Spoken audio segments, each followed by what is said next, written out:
Hey everybody, I'm Johnny Prep and welcome to Prep's Place. Today we are doing delicious, today we are doing fast, today we are doing fun, and today we're doing nutritious, and we're doing salmon every which way. We're going to show you how to make gravlax, a Scandinavian specialty. We're going to make a little gravlax rosette with a little avocado cream, a really beautiful 5-star type starter course. We're going to go for a dinner salad. You can make this any day of the week, 20 to 30 minutes, ready to go. I've got Prep's teriyaki sauce with a nice mixed green salad with balsamic vinaigrette. And then we go off to the tropics with a really nice fresh fruit salsa on top of a piece of beautiful seared salmon fillet. All right, let's get rocking. Come on in the kitchen and let's go have some fun. All right, for our last salmon dish, we're going to use a preparation that's extremely simple and can be used on any fresh fish. My recommendation to you is go to the store and look and see if you can find the freshest fish. Our salmon, and we're going to use some kosher salt on it. And I'll tell you, fish requires a pretty significant amount of salt. It really does. So salt it up well. We're going to go ahead and put some fresh ground black pepper on top of it like that. I've got a pan over here that's been heating up, a Teflon pan on high. Whenever you do that with Teflon pan, you want to put the oil in it. I put canola oil in it because it's got a high smoking point, because I really want this pan to be hot, hot, hot, because what we're going to do is we're going to put this fish in here. Ah, the sizzle. We want to put a nice brown crust on that fish. That brown crust is going to add a whole new layer of deliciousness. So you're going to have the brown crust, and then you're going to have the succulent moist meat underneath it, and then we're also going to turn it over and try to crisp up that skin so you really get every layer of that salmon. Fruit salsa really goes nice with fish because it's light, it's tropical, it's easy on your palate. It goes particularly well with salmon because salmon goes nice with a little bit of sweetness. So today, what I like to do when I make a fruit salsa is I like to take mango, lime juice, a little jalapeno. I take all the seeds out of it so we don't have a lot of heat, a little pineapple, a little banana, and a little chopped up cilantro. So we can start working on that while this fish is searing. And we're also going to use the same Canadian cooking theory we used on the salmon. 10 minutes per inch of thickness. We're going to finish the salmon inside the oven here. I've got the oven preheated to 450 degrees.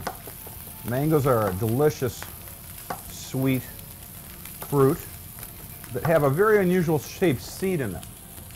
The seed is right down the middle and it's kind of flat. So you really can't just pull it out like you would a normal seed. What you have to do is kind of cut to either side of it. There you go. So the seed goes, you can see it on top there, the seed goes this way, so we're going to go just a little bit to one side and cut that side and cut that side. And except for a very little tip on the end, the rest of this is inedible. I think that salmon is crispy on the bottom, beautiful. We're going to throw that right over here, very nice. And that is ready. Pull it off to really high heat. And that is ready to go. When making a salsa, you need to have things cut up in tiny little pieces. Because it's really not a sauce. It's really not a relish. So you really want to dice this up into tiny little pieces like that. We're going to dump all this in our bowl. And the beauty of this recipe is, truthfully, if you've got the ingredients, the whole thing, fish and all, 20 to 25 minutes, delicious. That's the beauty of fish in general, you know, it just doesn't take that long to cook it. Now you're going to put a little jalapeno in here. We don't really want a lot of heat, but it adds a lot of great flavor.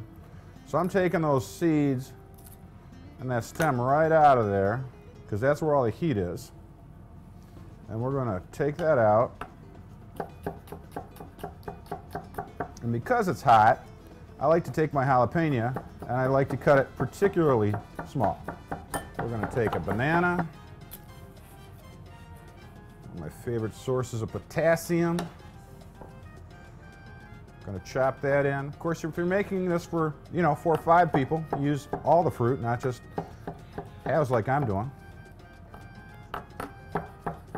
This keeps pretty well. You can keep fruit salsa for a day or two. The key to it is that we got to add a little bit of that lime juice to it, because that'll keep it from turning bad colors. The acid does that. And there you have a very quick, easy. Now, one thing about fruit, you want to put a pinch of salt in there, not much, just a pinch of pepper. You'd be surprised how just that little bit of salt really brings out the flavor in the fruit. You don't want it salty, you just want to unlock your taste buds a little bit. It's nicely cooked. You can tell from the side. We are ready to plate. What a salmon fiesta today. I love salmon. Got a nice piece of salmon right there in the middle. We're just going to take this beautiful fresh fruit salsa, pile it on top like that. Oh, yummy, yummy. Oops. We can take a little bit more cilantro, green up the plate a little bit. And there you have a fresh, tropical salmon fillet. I hope you enjoyed doing salmon every which way with me today. I sure had a lot of fun. Thanks for coming. I'm Johnny Prep. I will see you next week.